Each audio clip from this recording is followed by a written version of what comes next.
Our special guest, if you haven't guessed already, is Steve Shives from YouTube, and he's on there as Steve Likes to Curse. Steve, welcome to the official Packard Pokesat. Hi everybody. Steve, welcome to Packard Pokesat. And yeah, you can see what kind of crap we have to deal with here on the show. Welcome to live. It's live internet television / radio. Yes, it is. That's one of those fun things here. Anyway, we put out some promotional videos, and when you had it on your page there, it had over 500, almost 600 views combined between mine and yours. It's like, that's great. I'm surprised we had actually so many people here in the chat room tonight. It was thank you everybody for coming. Steve, before we get started, I want to tell everybody about you here a little bit. He's on YouTube, if you haven't guessed already, and he's at Steve Likes to Curse. I have to ask you about where you came up with that name. It's a great name. He also does these great segments. You Had to Ask, the one with the animals, the stuffed animals. Those are hilarious. The 5 Stupid Things. Those are just awesome. And you're doing a book reading right now, also. And there's also one other one. I'm trying to think which one it is right now. Did I mention them all already, or is that it? Well, I do one about a call-in section in my local newspaper called Riffing on Mail Call. Yeah, that's the one. I knew I was forgetting one. The call-in section. That's great. I love that. Do you have to pay a subscription for that to be able to get that, or is it all free online? No, actually, the newspaper's website just started requiring you to pay after you see a certain number of news stories, but they have happily left all of the editorial stuff up for free, so I don't have to. It doesn't cost me anything yet. Oh, that's good at least. Yeah, because our newspaper out here started doing the same thing too. So I was just kind of curious. Yeah. I got a technical question. I mean, the show covers technology anyway, but I got a question. What do you use for your editing, by the way? Well, for most of my editing, I use a really cheap, really basic video editor called AVS. AVS, okay. Yeah, and but for some of and I only use that because the computer I use is so shitty and it can't really handle like an Adobe program. Yeah. But for the 5 Stupid Things videos, and for any of the ones, if I do another video like that where I shoot in front of a green screen, I use Premiere Elements just to do the keying and stuff, and that works pretty well for me. Yeah, and all those are all scripted out pretty much, aren't they? Yeah. The 5 Stupid Things are scripted. Really, all of them are scripted except for, like, if I do one where it's one of the ones where I'm sitting in front of a black backdrop and I'm just kind of ranting. Those are unscripted. Those are off the cuff. And the Q&A videos I do every week, the You Had to Ask videos, they're all unscripted. And all I have is the questions. Oh, cool. How do you get people to ask questions? We put out there to ask us questions. The email's right there. It's packardpokesat@gmail.com, and I get 0. I don't know. People... I'm glad that people ask, because I always get more questions for each video than I can use, and it's another video to put up every week. Yes. It's really easy content, and for some reason, and I'm very grateful for it, people just want to know what I think about shit, and and they ask questions. Yeah. So I don't know. I can't explain it. I honestly. I'm curious about what I think about stuff, but I'm me and I'm really full of myself. I don't know what other people have an interest in it, but they do. Well, we're YouTube stars, you know. That's true. Of course we're full of ourselves. We're putting ourselves out there. we're narcissists. Yes, that's why we do this. That's right. We want people to love us. Joe, did you have anything you wanted to ask Steve? I had the opportunity to check out some of Steve's videos. I watched some of the 5 Stupid Things. I watched your 10 Commandments video, which was from a while ago, and I watched a couple of your You Had to Ask. And somebody in the chat room earlier recommended the Bible Reloaded video, which I'm gonna have to check out next. Yeah. Before the show, Packard asked us to get together some questions for you, because that's kind of like your thing. You answer questions. So I got 4 questions for you. Okay. My first question is, why do you hate God, and what did he do to you? Well, I mean, I guess I guess I can talk about it. It's a little personal, but God actually killed my son. Oh. And this was a long time ago. I came into the house, and there was God standing over him. And I said, God, what have you done? And he turned around and he gave me the finger, and then he just flew away. Oh, jeez. And I shook my fist out the window at him as he floated back up, and I said, one day, God, I will get you for this. I will start a YouTube channel, and I will talk crazy shit about you all the time. And he didn't think I would do it, but God damn it, I did it. Now I'm wondering if you're wondering if you're playing with us here. A little bit, maybe. Okay. I did a gulp right there. I was like, oh man. All right, my next question is, Steve, what are you giving up for Lent? Well, what's the? It's like every atheist I know on Facebook says some version of it. Like I'm giving up giving shit up for Lent. Oh, there you go. I'm giving up obeying a stupid, pointless religion for Lent, which I gave up years ago. But anyway. Yeah, myself, I give up lint for Lent. How do you live without it? I just take it on my belly button, you know. Oh, okay. I told a friend of mine I was going to give up being an atheist for Lent, and here I am doing an atheist podcast on a Friday. So. Oh well. I guess that's kind of fucked now. I fucked up Lent. I was going to ask you if you're on Twitter, but I see from underneath your picture that you are at Steve_Shives. I just followed you, and I did a quick run through your timeline, and you post a lot of cool tweets. Yes. A lot of them are to videos and stuff, so I'm really happy I'm following you now. I'm going to check some of those out. And my final question is, I noticed a lot of your videos are political. Now that the election is over, what are you going to do?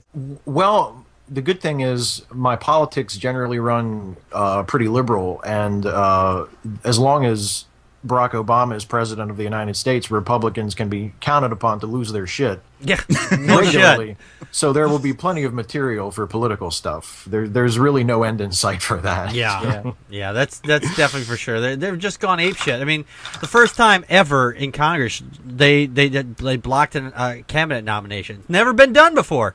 Yeah. The gentleman's agreement. We'll play nice. Yeah. We won't filibuster. Filibuster. That's the word. Filibuster. Thank you. Filibuster. And yeah, we'll play nice. Fuck that. They had their fingers crossed. Didn't he fucking see that? Well, what I'm kind of hoping is for the second term that Obama will be a little less nice. Just because it's been shown so far that it just gets him nowhere. I mean, right. He tries to be nice to people on the other side of the aisle, and they just give him nothing. They piss right in his face. Yeah. So, it's like, okay, I've tried to work with you motherfuckers. Yeah. So guess what? The party's over. I mean, I don't know. We'll see. Bring John Boehner's head out on a pike.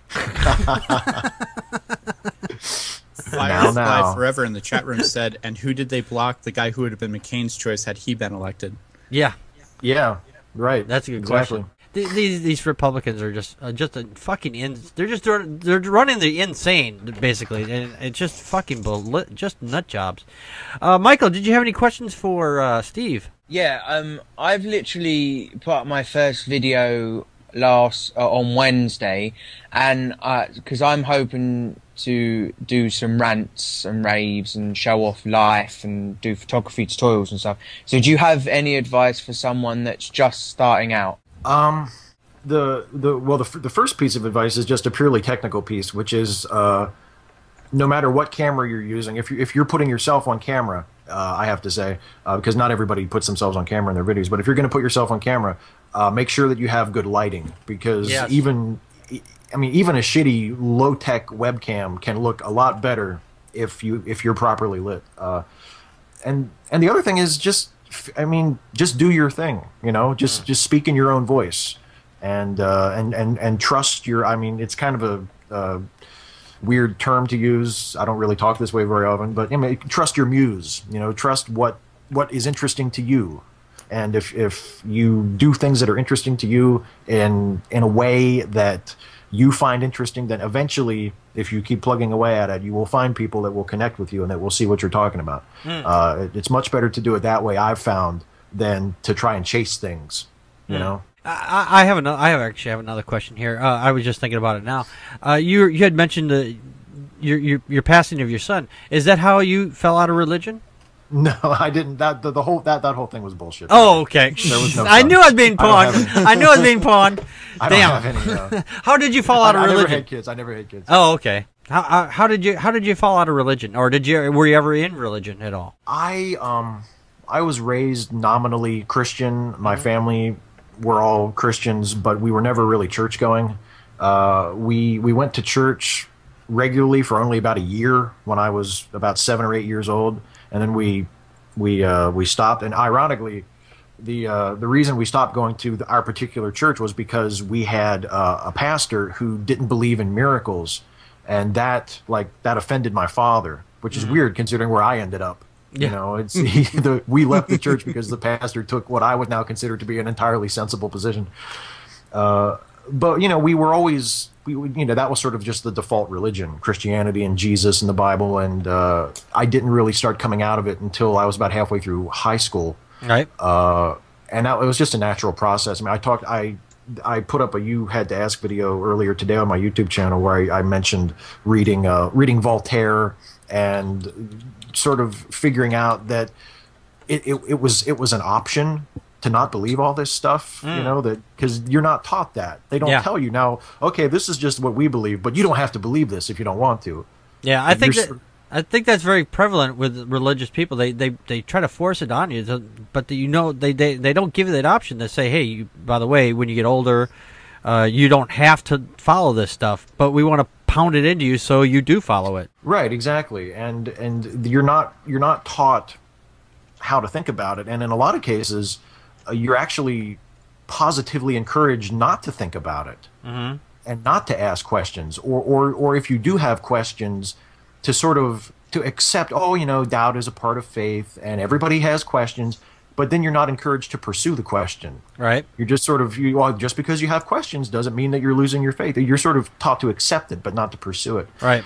And when I started to pursue it, you know, it was a stepping down process. It was like a nicotine patch where, you know, I went from Christianity to sort of a generic kind of theism, then more down to sort of a deist viewpoint that I sort of stayed at for a long time. And then I got to a point where I said to myself, hey, I should just admit that I'm an atheist. Yeah. That I don't believe any of this stuff. And, you know, I was at a point where I was saying, well, okay, I know that there's no real reason to believe that there's a God, but I just like believing it. And I got to a point where I just said, you know what, that's really stupid. That's not a good reason. And really, it means that I don't believe. All right. You know, that's what it means. Belief isn't always a matter of choice. You're convinced or you're not, and I wasn't convinced. You know.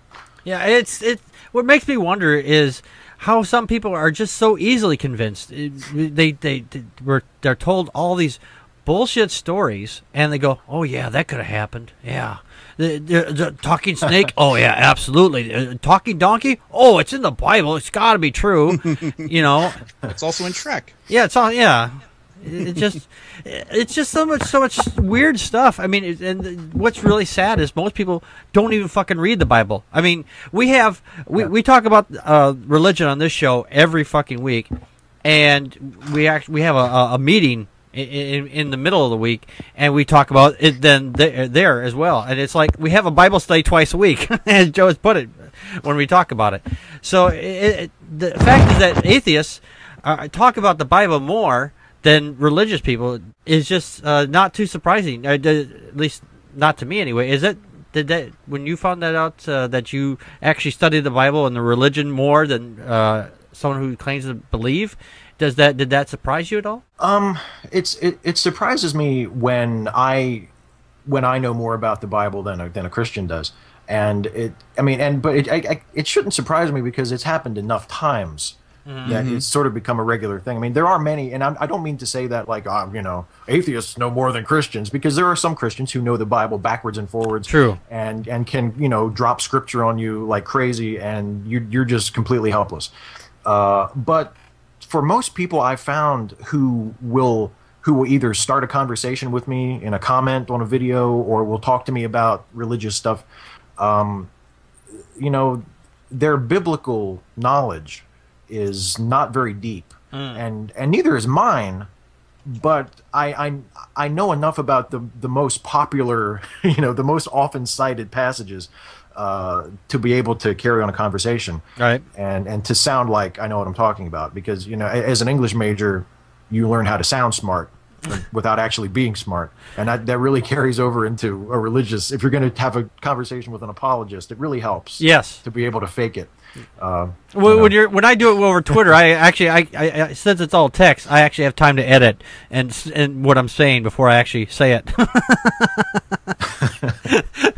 that makes it a lot easier to speak, because I have a tendency to a few times here and there. Well, thank you very much, Steve. Packard? Oh yeah, Real quick. Sure. Some people in the chat room are asking yeah. if Steve will take questions from the chat. Yeah, let's take a few questions from the chat totally. room here. I have a question from the chat room they would like to ask Steve. Bring it on. Bring on the questions. I'll edit I'll edit out all these pause breaks here. Yeah. People have been asking throughout, but we haven't been paying attention because we have a show to do. Yes. Well, imagine that. Us actually having to do something here. We have to be entertaining, people. Fireflower, why don't you answer her calls? Well, I'm not Steve. I'm just going to say, you stalker. No, just kidding. Am I going to have to change my number again? This is ridiculous. Dullson in the chat room, one of our guests with no real name, says, "Yo, Steve, where do you want to go for making YouTube videos? Do the same on TV, big prime time, or big time?" It would be fun to be on big time TV or even on CNN. That's cool. Yeah. Big time TV is all. If you go back to Max Headroom, they had big time TV. Never mind. Yeah. Someone else, Mini Pet, asked, "I just got Netflix. What film do you recommend?" Oh shit! You put me on the spot. Hot seat. I know. It's like, oh shit. I think actually the last film I watched on Netflix, it's an old Russian science fiction movie by a great director called Andrei Tarkovsky called Solaris. Solaris. I think I've heard of this. Yeah, it's a great movie. It's not everybody's cup of tea. It's a little quiet and dry in a lot of places. It moves very slowly, but I think it's brilliant. And if you're into if you like 2001: A Space Odyssey, Solaris I think would be right up your alley. Okay, I think I've heard of it. I've heard something of it. Either that or it's one of our local cable companies. It's Yes. I think they actually use that name actually. Did we have any other questions in the chat room? Come on, chat. Oh yeah, Stormageddon actually asked, if you could meet one atheist, who would it be? I don't know. I would love to meet Dawkins. I saw Dawkins at the Reason Rally last year, but I didn't actually get to meet him. I didn't hang around long enough to do any of the meet and greets. But I would like to meet Dawkins because he seems like really intimidating when he's up on stage giving his presentations. But then when I've also seen him, get personal with people, he seems like just a lovely guy. So he's sort of like the Godfather at this time. He's like the king atheist, and he's just he's a good writer. He's like the Carl Sagan of biology. There's just a lot to admire about the guy. So probably him. You come to me for advice on biology. Well, we it's you. we actually have one of our people who comes to our chat room generally.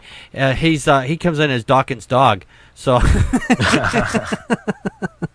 I think, hey, if you get to talking Dawkins' dog, it's the closest thing to talking to Dawkins, maybe. Ted Faster, he's reposting his because we may have missed it.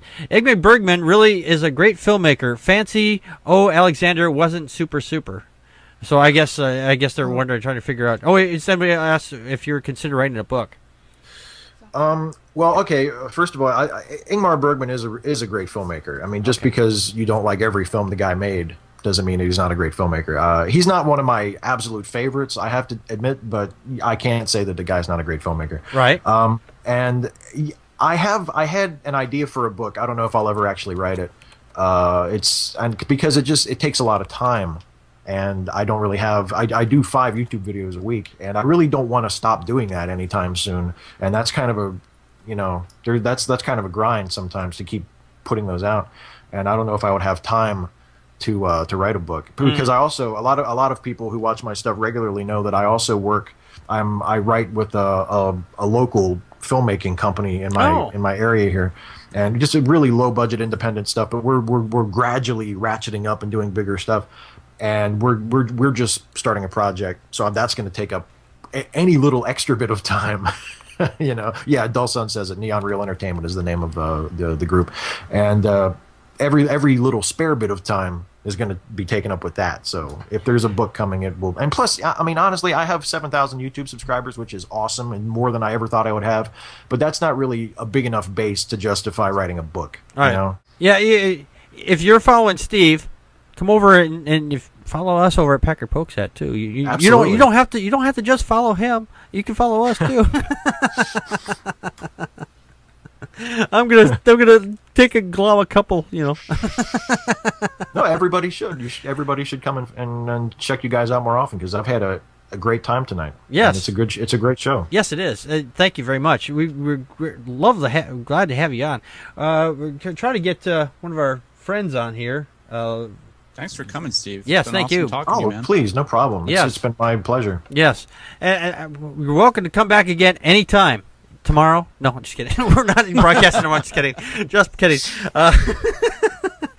Speaking of tomorrow, the show will be put up here in a few days, because it takes me a few days to edit all this stuff, because it's a lot to do. And like I say, I have substandard equipment to deal with. But it'll be at Packard Pokesat on YouTube. At least some segments of it. The whole show will be available up on iTunes in its full audio piece. It'll be cleaned up with all the crap taken out of it. So get a chance to go down over there, and there's some audio content that's on the show that's download only, so get over there and download it, and you'll find out what it is. Some of it will be up on YouTube here maybe next week, or maybe Friday or Saturday, Monday, whatever it is, but it'll be some new stuff that hasn't been seen before, and hopefully everybody will find it interesting. So get a chance to check it out. The show will be posted up on Sunday, Monday, sometime in there, whenever I get the opportunity to do so. All right. Yes, again, Steve, thank you again for coming. Absolutely. Glad to have you come again, and thank you for taking all these questions and joining us here on the chat room, and joining us on the panel, and putting up with all our technical glitches tonight. It's live, people. What do you want from us? We got one more person who wants to ask you a quick question here. Okay. And he's going to come online right now. Talking Primate. He's also on YouTube. He wanted to ask you a quick question. We did an interview with him a couple weeks ago, and he wanted to ask you a quick question. I just wanted to know, were you at the Reason rally? Yeah, I was there. I was wandering among the throng there. Yeah. Yeah. I think you and I met. We may have. A couple of people came up and said hi to me. Yeah. We very well may have. Oh, that's cool. I have yet to go to one of the Reason rallies. Every time I wanted to go, the weather was either super crappy, or the last one, I don't know what it was. I was just sick as a dog that day for some reason. It was really bizarre, but yeah. Well, it rained that day. Yeah. Ford. But it was nice. I bought an umbrella from a guy who was hustling them, so it was cool. That's where I got my umbrella. Yeah. I was like, oh, they're selling umbrellas. I'm gonna go get hustled for an umbrella. But I got to an meet umbrella. James Randi. Woohoo! Yeah, Joe he lives over in New York, and you're in Maryland. You're practically neighbors over there, so you guys will actually get a chance to meet before I do. So, yo, Steve, we should go crash the gun owners rally in March. Yeah, that sounds like a great idea. Yeah. I wonder how many of those totally guys are going to show do up that with their guns.